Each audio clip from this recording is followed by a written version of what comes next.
Greetings, friends. Dr. Derek Robinson here, teacher, writer, researcher, and owner of MyAdvantage Career and Consulting Services. I am here to offer you an opportunity to improve your academic writing, manage your work-life balance, and help you retool yourself for a competitive job market in higher education. In short, strategic yet simple steps, you can acquire and master the hidden skills to improve your competitive position. Click the link below or go to www.myadvantage.org and discover the various courses we have to offer. I also have some free content available on the website, and at the end of this short video, I have a special offer that I want you to check out. Thank you. Today we're going to talk about the skills, strategies, and secrets to writing stellar literature reviews. Whether you're writing for your dissertation or writing peer-reviewed journal articles, mastering the process of literature reviews is of vital importance.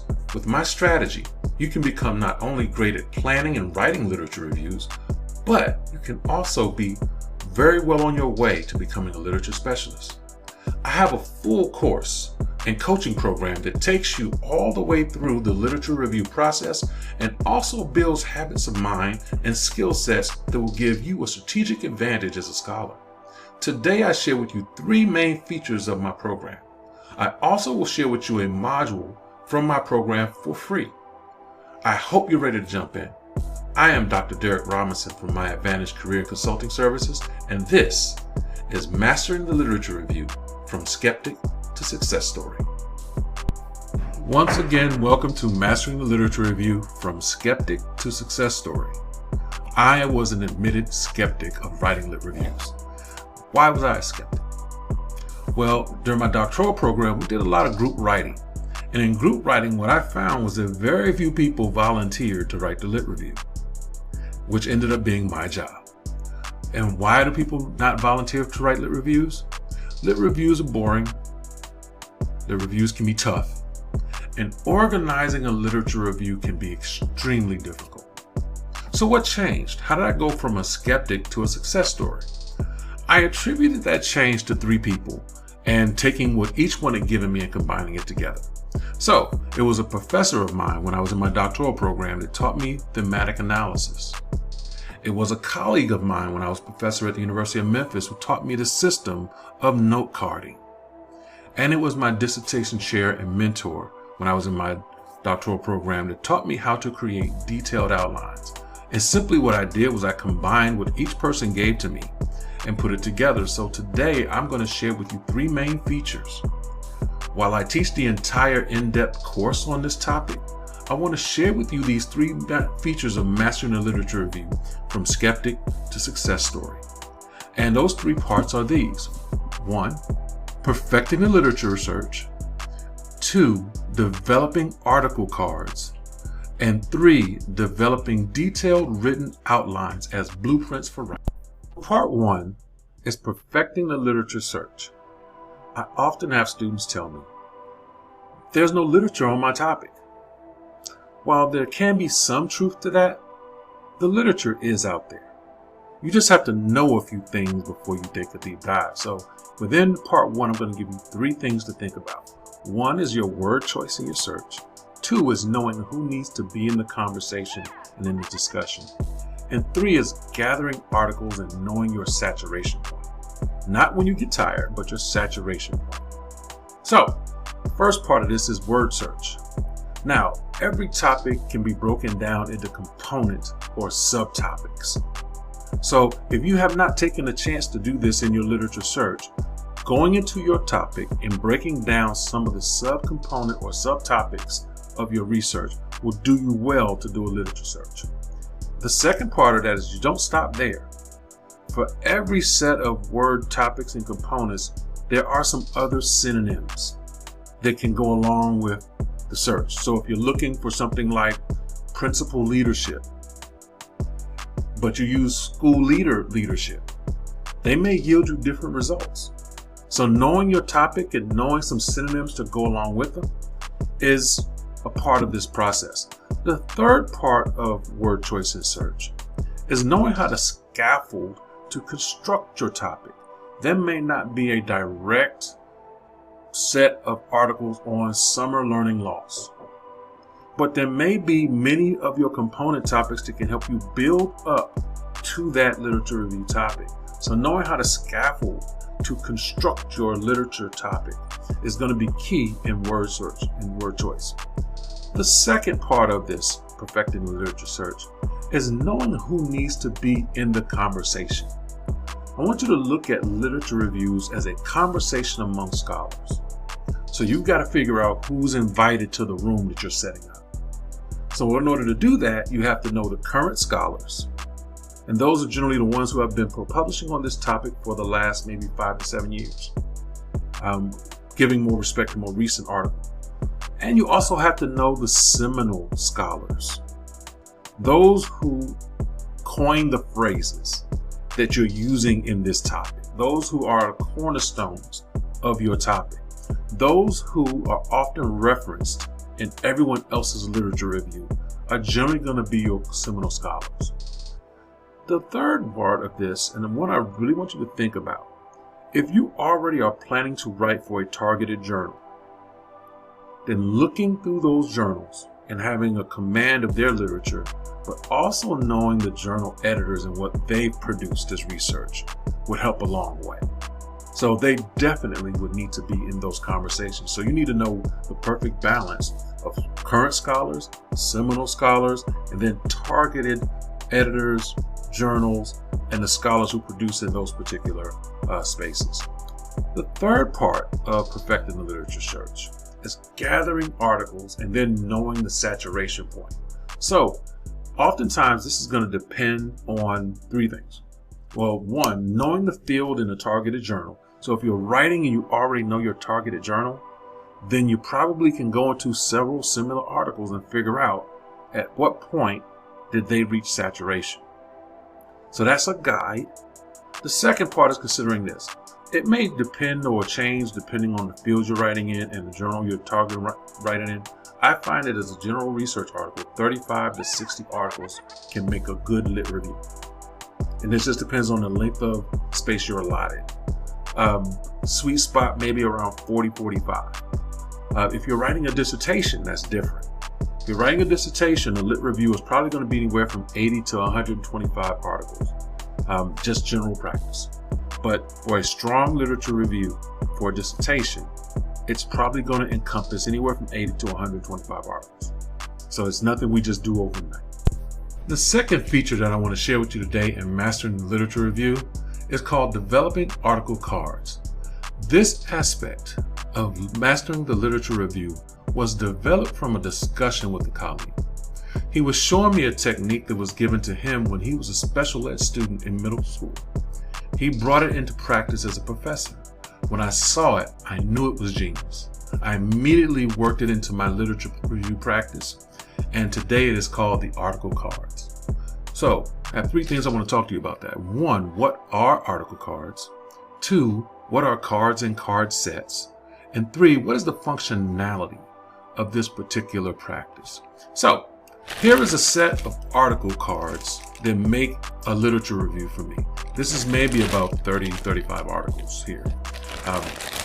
And inside of this are a set of cards that have already been kind of put together for the purpose of writing a literature review. I'll open them up and show you a little bit of them in a moment. But what are cards? Article cards is a strategic way of note-taking. It helps target your readings because you're knowing what to go into an article and focus on. And it allows you to code and order these article cards in interchangeable ways and then return them back to their original form. Each set of article cards are coded in a particular way that I can move them around on a table, but when I'm ready to bring them back to their original form, I can do that with relative ease. So the second part of this is cards and card sets.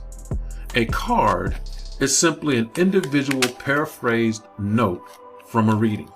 So for example,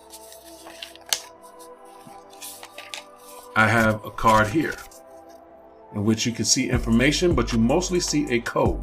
And what you see on this code is an article number a general topic, and then the actual card number here.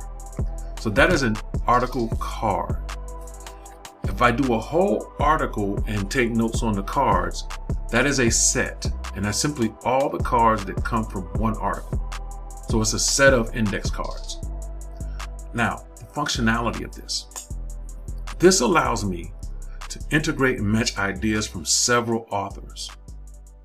And when I'm done with them, I can always return them back to their original form, to the original article, which means they have perpetual use. I don't just use them for a one-time literature review. Once I make that article card, that article is done forever. And I can bring it out when I need it. It's coded so I know the topic. And then I can put it into whatever I'm researching now, and it adds to the depth of the articles that I research. So it has perpetual use. And when you have all of your article cards for a particular topic that you're writing, you're simply just doing thematic analysis. You're breaking things down into elements. You bring your elements to meaning units. You bring in your meaning units to themes, and you use that in order to complete your work, to build a detailed outline so that you can begin to write and write thoroughly. Third and final feature of mastering the literature review, from skeptic to success story, is the developing of a detailed written outline as a blueprint. When I was writing my dissertation, my chair made me create a detailed outline with citations embedded within the outline. I had been reading and note-taking for months, but I had had some personal injuries and shoulder pains that had made it hard for me to type for too long a period of time. So I easily got distracted and ended up writing nothing. I was ashamed to meet with him, but when I did, he made me create an outline. With that outline, I was able to complete nearly a 64-page literature review in about 2 weeks. And it's because I was able to write in chunks and piece it together. But that's the beauty of having a very detailed outline. So this detailed outline essentially has 3 parts to it. It's ordered by theme, meaning unit, and then elements as levels. If you think of an outline level, that's how it will look. It has citations embedded within it. And after you do this, it's easy to write and cite. Once you have the blueprint, the writing part is easy. So if you think about this, let's go back to number 1, ordering by theme, meaning unit, element. A Roman numeral 1, 2, and 3 in an outline would be your themes. A, subpart A, B, and C would be your meaning units. And elements would be the things on the next level, the third level of that. And that's where your citations come in. So the themes just simply contain applicable meaning units. And inside the meaning units are all of these elements. And each element is a citation. And that's why it's an idea where if they match, you have string citations. And in my full course, we actually go through this. Embedded citations, the second part or feature of this. Citations are written in APA within the outline. Your cards are actually coded by number, so they include at the end. So you know which card to grab when you're writing that particular section. And our citation order is embedded as well, so that you don't make the mistake of et al.ing when you shouldn't. So as you put your detailed outlines together, you cite them as they are appropriate. So that's the part, the second part. The third part is if you do this the right way, writing becomes a lot easier because of one thing that you can do. You can write in parts that you have the energy for. You may not have the energy to start from the very beginning and then go to the end. You may decide section 2 is where my energy is today, and you can just go and write to that. And then you save that on a Word document. You save section 3 and 4 and 5 and all of those pieces onto your documents. And then you can just put them in order and have your final document. That takes away from the distractions and the stress of having to start from the very beginning when you don't have energy for that section. So it keeps you organized, it keeps your writing focused, and it also allows you to work according to your body clock, which once again, we talk about this in depth in the full course. And I have another course on just navigating and balancing being an academic professional, where you have to know your body clock. And we talk about that in depth in those particular sessions. So look forward to you actually taking this information, thinking about it, and know that I offer a whole lot more and a lot more individual coaching possible on this particular topic. So here's where we are. We know that if you perfect the literature review search, create article cards, and construct detailed writing outlines with citations embedded, you're 50% of the way to writing stellar literature reviews. In my full course, I take you through 10 modules designed to take you from topic development to proofing your work. In my coaching program, I work with you one-on-one through the entire literature review process. Writing a literature review does not have to be draining and painful process anymore. With Mastering the Literature Review from Skeptic to Success Story, you will develop the skill and strategy to last a lifetime. Friends, thank you for watching this video. Don't forget to click the link below or visit www.myadvantage.org for more free content and access to valuable courses. Also, I have a special offer. If you sign up for any of the content courses or coaching sessions, use the discount code EDVantage10 for 10% off. Once again, that's EDVantage10 for 10% off. Once again, thank you for checking out this video, and I look forward to sharing with you my educational advantage.